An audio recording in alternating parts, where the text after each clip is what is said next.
Nandito tayo sa taniman ni Alidu.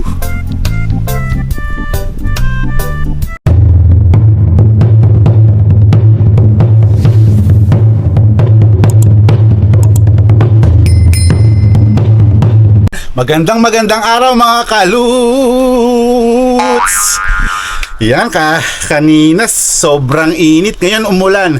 So bago umulan, ang tagal naming nagkwentuhan ni Alidu about sa update sa kanyang mga taniman dito. Kasi ang importante, mabidyohan natin dito kasi para makita ng mga Pinoy o ibang lahi na nanonood sa ating video para mabili nila kung ano yung available dito ngayon sa taniman ni Alidu. Kaya mamaya ililibot ko kayo, pero bago dyan ay update ko muna kayo kasi sabi ni Alidu kanina may umorder daw na kababayan nating Pinay na nagtatrabaho sa restaurant na tabi ng dagat. May order daw siyang papaya, yun yung binida ni Alidu. Kaya bukas yata kukunin. Hello kay Ate Abet, shout out sa iyo. Kumusta ang trabaho? Yun nga, nasabi ni Alidu na may order ka ng papaya. Yan, kanina rin naikwento rin niya na naipunla na yung binigay nating binisa kanya ng sitaw. Mamaya papatingin ko sa iyo, tapos yung kalamansi. Then tinanong ko rin siya, sabi ko sa kanya, ano ba yung gusto mo na mga binhi para kung sakaling may available sa Pilipinas in case na tayo magbakasyon ay bibilhan natin siya. So yun, dahil sa binigyan natin siya, ngayon naman mga Aprikano ganyan naman, ngayon tayo naman ang bibigyan ng uzay. Ito yung uzay. Ngayon ay ililibot ko rin ko yung mamaya dahil pinapatila pa natin yung ulan ngayon. So uminit na naman. Ano ba yan? Hindi na natin maintindihan yung panahon ngayon mga kalos. Ito yung uzay.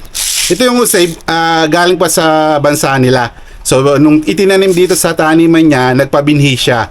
Kaya mahirap palang makabilhin ng bunga nito or yung buto. Tapos ayun, nanungkit pa siya ng dalawang avocado. Ang bait ni Alidu, di ba?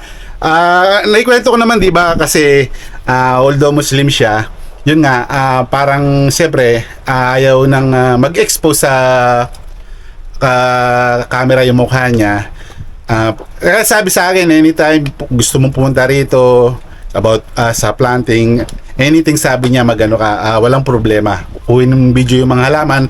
Kaya ngayon binibisita ko pa rin para kahit pa paano ma-update natin yung yung mga kasi pag ka dito, nakakapunta ka dito, talagang napaka-relaxing mga kaluts kapag napunta ka dito sa taniman ni Alidu.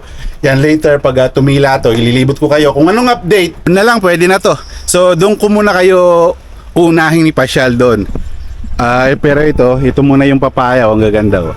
Tapos may nahulog, mamaya kunin na lang natin kay Alidu, itinola na lang natin. Doon tayo magsimula mga kaluts. Oops. Ito may panibagong shop, punla, pero di ko pa naitanong kung ano to. Ito pala, dito niya itinanim yung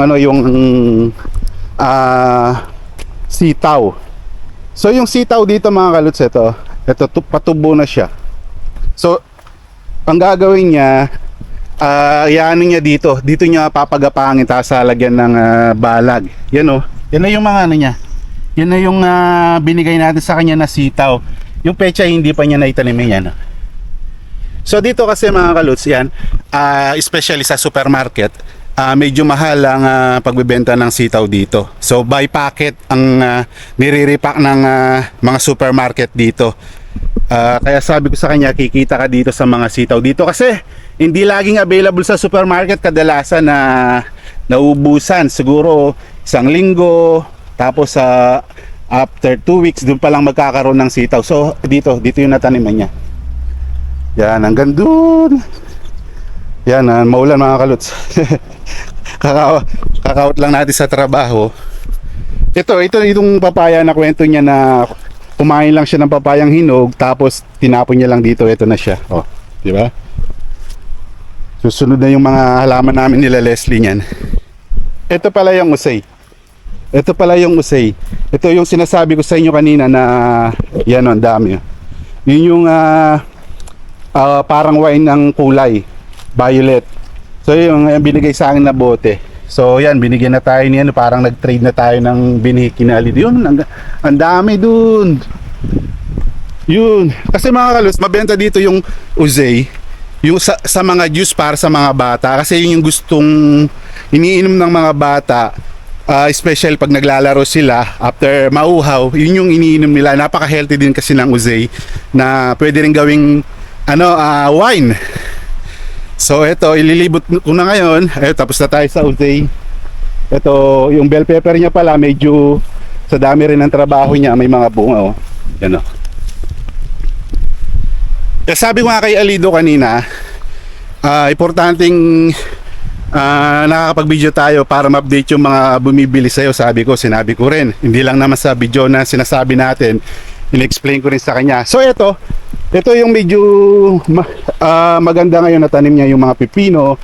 Ito daw medyo mas mahal kesa sa isang malaki, kasi ito yung mga medyo maliliit na size na pipino kasi ginagawang pickle. So ito, ililibot ko kayo mga kalos, ang laki ng taniman ni Alido. Mag-isa lang siyang nagtatanim dito pero nakakayanan niya. Yun nabasa na tayo ng ulan. So ito, sige pa rin, walang tigil yung pagbunga ng mga niya, yung mga papaya niya. Tapos ito, ay bell pepper siguro to, pikante na yung mahanga. Yan nahulog lang.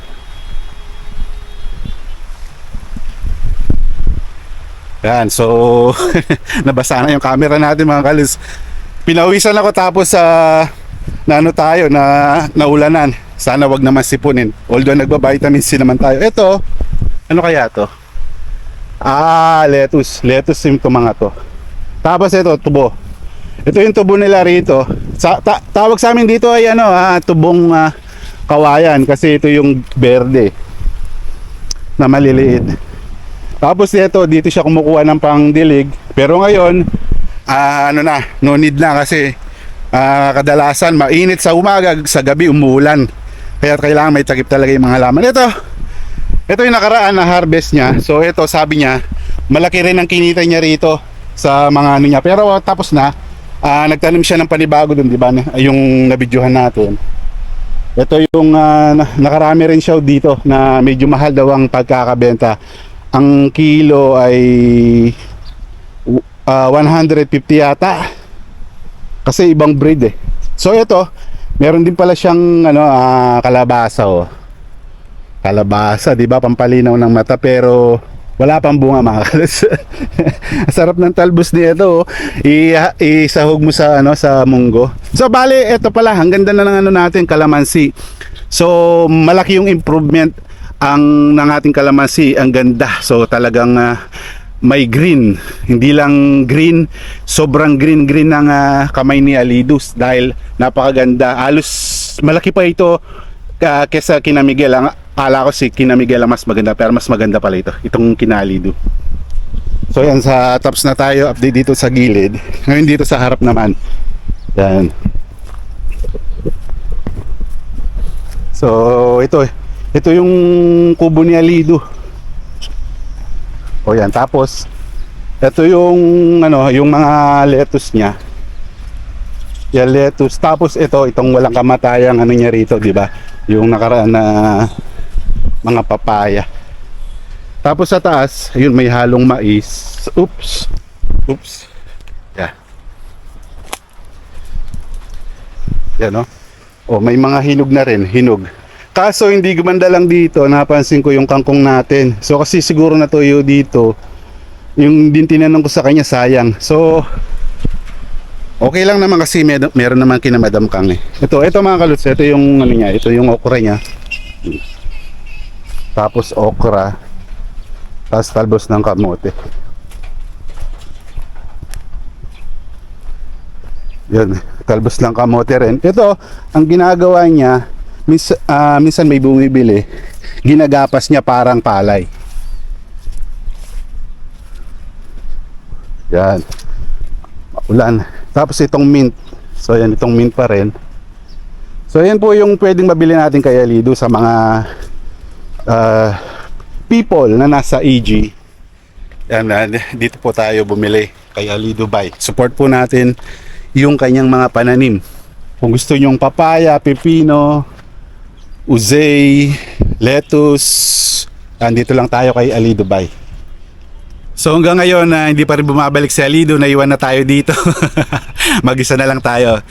Mga kalots, yan, support lang natin si Alido sa kanyang mga pananim dito. Yan di ba, ang taas ng gasolina ngayon, lahat tumataas na. Kaya ito yung solusyon, kaya hinihikayat ko lahat ng mga Aprikano at lahat ng manonood sa atin ng Kalutong Pinoy na magtanim kayo para makabawas sa ating expenses. Kaya lagi lang tayong tumutok kay Kalutong Pinoy. Thank you mga kalots.